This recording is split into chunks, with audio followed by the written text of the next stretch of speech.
જામનગરના જીવાપર ગામની મંડળીના કૌભાંડમાં મંત્રીના રિમાન્ડ મંજૂર।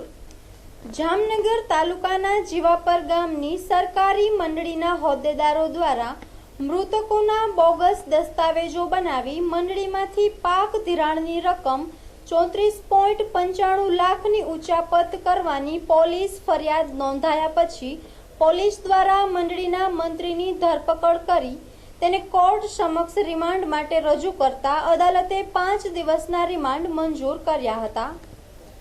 જીવાપર ગામમાં જશાભાઈ પરમારનું વર્ષ 2007માં અવસાન થયું હતું। ત્યારબાદ જીવાપર સ્વાશ્રય કૃષિ સેવા સહકારી મંડળીના પ્રમુખ ડોક્ટર પ્રાગજીભાઈ વેલજીભાઈ પરમાર, મંત્રી વાલજીભાઈ વશરામભાઈ પરમાર તેમજ અન્ય હોદ્દેદારોએ પૂર્વ આયોજિત કાવતરું રચી જીવાપરના જશાભાઈ પરમાર સહિતના અનેક વ્યક્તિઓના નામના બોગસ દસ્તાવેજો બનાવી મંડળીમાં રજૂ કરી ધિરાણ મંજૂર કર્યા બાદ ચેક ઇસ્યુ કરી બેંકમાં જમા કરાવી રૂપિયાની ઉપાડી લીધા હતા।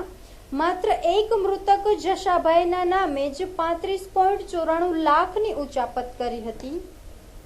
આ સહકારી મંડળીની ઉચાપતમાં પોલીસ તપાસ દરમિયાન આશરે 15થી વધુ વ્યક્તિઓના નામો 2.5 કરોડની ઉચાપત કર્યાનું ખુલે તેવું લોકમુખે ચર્ચાઈ રહ્યું છે અને આ મંડળી દ્વારા આશરે 100થી વધુ લોકોના નામે ઉચાપત થઈ હોવાનું સૂત્રોમાંથી જાણવા મળ્યું છે। આ અંગે પોલીસની તપાસમાં બહાર આવે છે કે કેમ તે મહત્વની બાબત છે।